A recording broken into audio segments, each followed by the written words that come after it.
Good afternoon, everybody. It is July the 1st, Friday afternoon. Quick one today because, like everyone else, we got a long holiday weekend coming up, and I want to get out of here and spend some time with my family this weekend. But I definitely want to address the first half of the year. One word for it, ugly. There's no way to sugarcoat it. S&P 500 off 20.6%.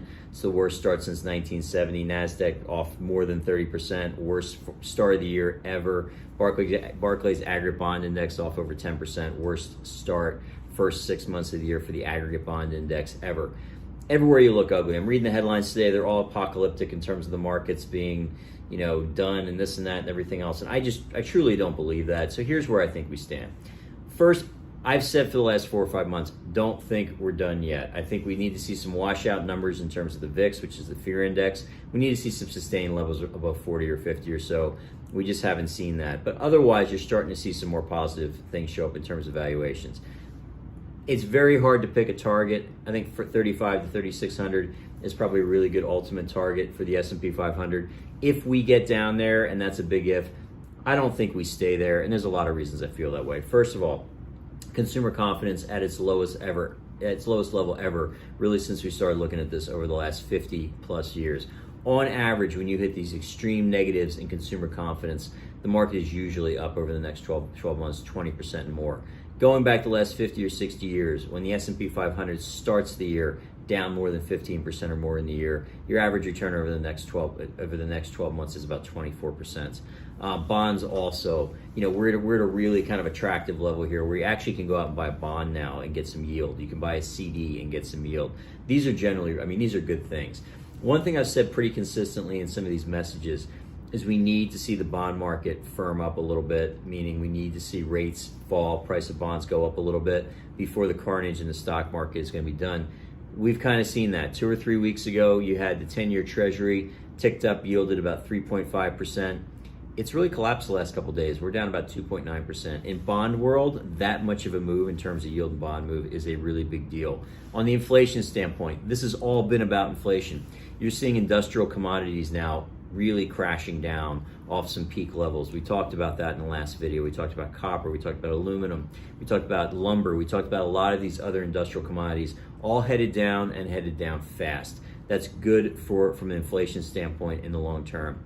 The market's not going to change until the Fed gets dovish. The faster that inflation gets in, the faster the Fed will have the ability to turn dovish. And if you look at a lot of these comparisons I'm hearing to 1980, where the Fed had to take really dramatic action to wring inflation out of the economy, the Fed was dealing with an economy at that point that had inflation in high single digits, even double digits, for about a decade. We've been dealing with inflation for about a year. It's been here for obviously longer than any of us that have gone to the gas tank or the grocery store would like, but it's not going to take as much for them to wring that inflation out as it did once it's embedded in the economy for about a decade or so. So I think there's really some really bright spots on the horizon. You're obviously, companies now are giving negative guidance moving forward. I think a lot of that has been priced in. Valuations look pretty attractive. And really what we're doing in here is we don't trade these markets. And even though for the last 6 months, I've been saying I think the market's under pressure, I don't think we're there yet. I don't think we're there yet right now either, by the way, but I think we're really, really close. And when you get these rebounds off these bear market lows, it happens super fast. And my main goal with all of our investors, it's okay to have some regrets about the stock market and your investments in a 6-month, 8-month, even a 1-year time span. You don't want to have regrets in 5 or 10 years. Where you have those 5, 10-year or longer regrets, it's always come when people have sold securities, sold great investments when they've been basically on sale, when the markets have been taking a dive like we've experienced right now. I can't tell you, I've been in this business now in different capacities, but really since 1995.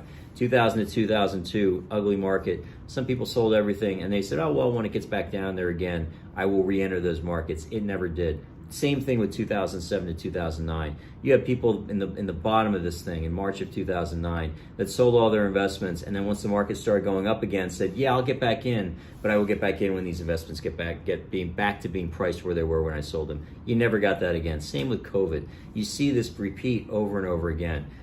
It's okay, absolutely, to have regrets in a 3, 6, even 9-month or 1-year time period in terms of your investments. You don't want to have regrets in 5 or 10 years. That's the money, that's the risk capital that we're looking at right now. And a lot of this stuff, I'll tell you what, The prices now are looking way more appealing, a lot better than they were. Bottom line is we need inflation to get under control, and industrial commodities are showing that that might happen.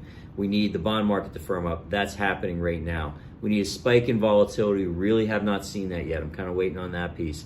And we need the Fed to have a little bit more of a dovish tone. They can't do that until inflation comes in a little bit, but you're starting to see some signs that they might be getting this under control. So, very tough first half of the year. I'm going home for the 4th of July weekend. I want to remind everybody, let's celebrate our freedom and independence. The United States, I've said this several times in other videos in my podcast, this country is an absolute gift to the world. I've been to 50-some countries. I am grateful that I'm in the United States. We do have problems. You can definitely turn on the TV, you can look at your news feed, and you can hear about all of them. But I'll tell you what, this is a fantastic place to be. There's fantastic ideas, opportunities, things to invest in. The future, I absolutely believe, will be better than the past. And I'm hoping that Q3 is going to be better than Qs 1 and 2. But thank you if you stayed with me now for 6 minutes.